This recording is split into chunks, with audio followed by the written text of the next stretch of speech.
Hello everybody, my name is Pin Gamer and welcome back to my channel.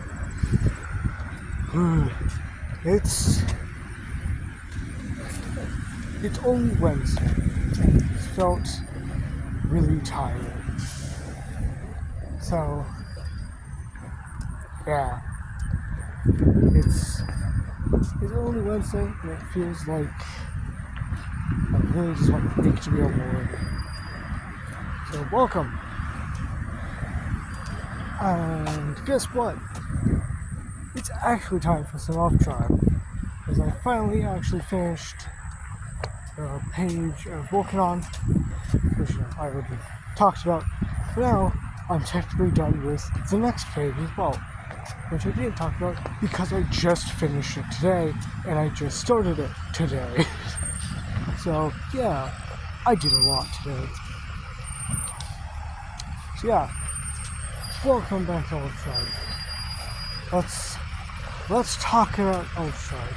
First of all, we of course need to get a recap.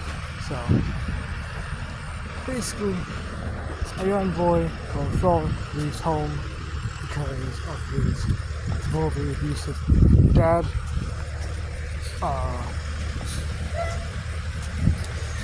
And after verbally and physically just abusive all around, father leaves home and makes friends with a human-looking Patari referred to as Pin, a cat named Rad,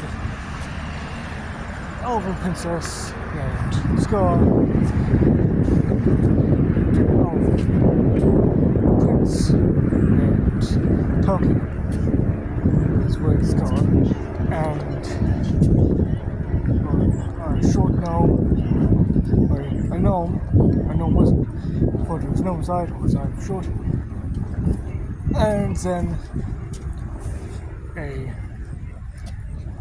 man cursed by, or a human cursed by a shadowkin called Elias. Now, here's the thing. This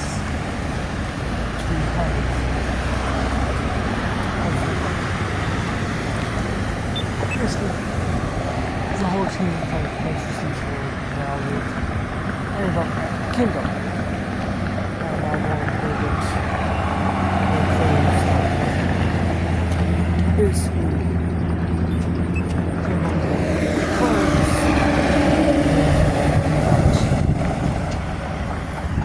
which, you know, it's going to be pretty interesting.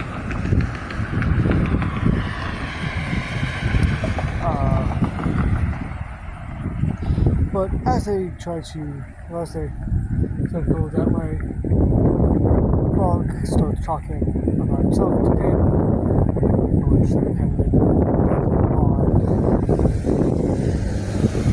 and eventually then Lydia. Lydia is a shop owner, or a stall owner, shop stall owner. His mother is unknown, but I'm deciding that I'm going to make it slightly canon that a character referred to as Black Hat is the father, which is a whole other canon that I'll explain. Probably that won't. But let's talk about it. But anyways,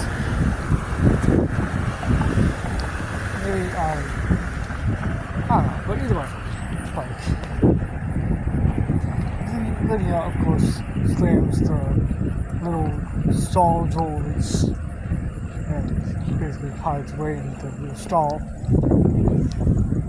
And this brings it to our next part, which Scar, very confused. Scar, a bit shocked that Lydia slam the doors, in her face. Elias says that it's rude, but Zide says, well, she also has the right to do it. unless they get into, I guess, a small conversation. It isn't a conversation, but I guess a small argument that isn't really like yelling, but it's just like a complicated conversation, basically. But you then start to hear into Frog's thoughts, which he's felt an unusual feeling when he saw her, when he saw Lydia. And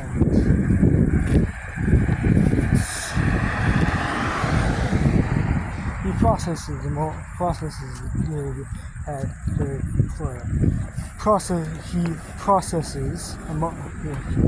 God damn it, what is with me today?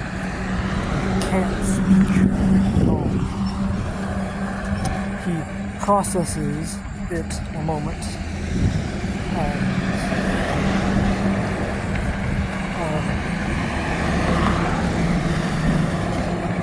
as he does that, he then kind of comes to the realization, oh my god, I'm in love. In a kind of shocked way, which then, which at some point, which then, like, kind of snaps Frog out of his kind of mind. It's just like, you distracted? You're distracted? And Pin starts to kind of point that, or kind of points that, like, basically points out to Fox that he's, that he kind of has a theory that Frog has a little feelings towards Lydia. Frog's like, what? No, not at all. Maybe. In which Pin's like, hey man, it's fine. She's not too bad. But let's make a deal. Well, let's, I guess, make a kind of plan. So that after the journey, you come back here and take her out, and just ask her out, basically, go on a romantic whatever with her. I would say date, but this is Elf Tribe. There is no restaurants to speak of.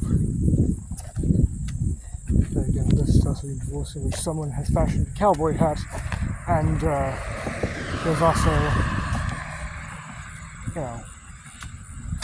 little people with shoes. But that's besides the point. Basically, Frog's like, well, what do I do? And Ben's like, well, I can help you with that. In which I'd like to also say that the line before about, asking Lydia out after the journey has immediately been kind of screwed out of has basically already been screwed out of the timeline at this point. Because the line after, or because the next few lines after, are basically talking about how, they're going to take Lydia to the ball,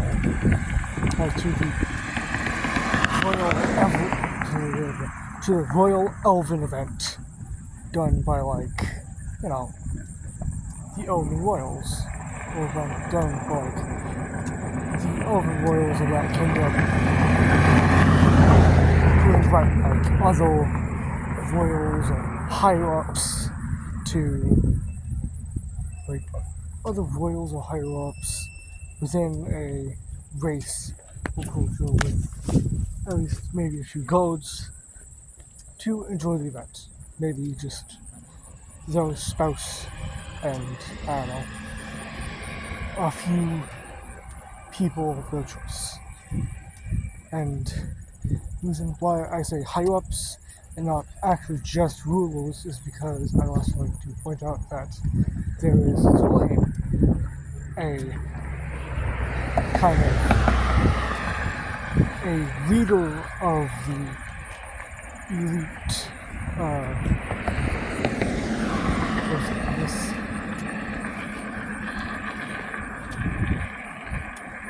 basically she's the leader of the elite dragon corps.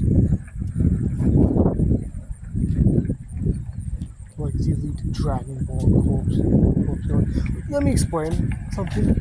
So, how I imagine for Elf Triad, and if I really want to do a fantasy series, I've made dragons work like this. Well, basically, I've made Dragonborn work like this. I feel like I'm getting deja vu. But, still, I've made Dragonborn work like this. Well, basically, they can be, they can kind of transform either between, actual Dragonborn or a full-on dragon. So, Zelene is a part of, she's a Dragonborn or a dragon herself, so she has an ability, but won't do that because, the elite dragon corps are warriors, basically. They'll be explained later.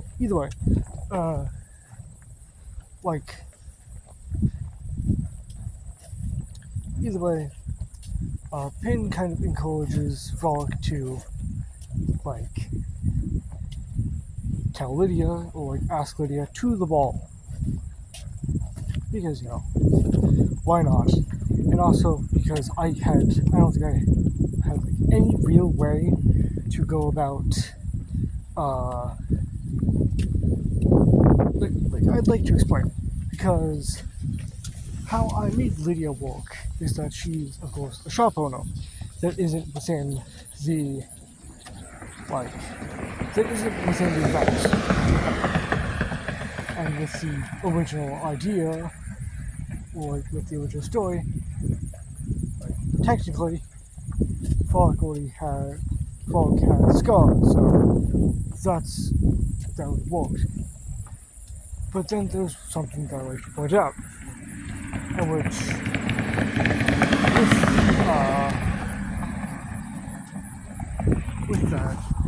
with Elf Triad Origin, there isn't really a way to do that because I'd have to force myself to make. The original idea was to make a new character, a new royal character for Frolic to meet and fall in love with. But then, it's when I thought about it, and I'm like, well, what's really the chances of that? Because Scar in the original stuff was a runaway princess. She didn't want to be royalty. So why should I? And it's not like Frog and Scar had immense amount of wealth in the second series. They had pretty sure they were just kind of a normal family. So why should I give Frolic the benefit of the doubt and let him marry Royal when I could have marry someone that's on his level? Someone that is still kind of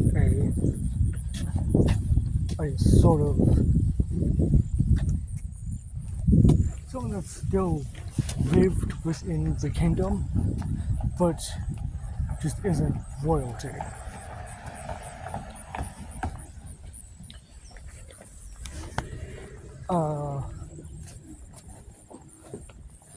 Lydia lives, fun fact, Lydia lives within the kingdom herself.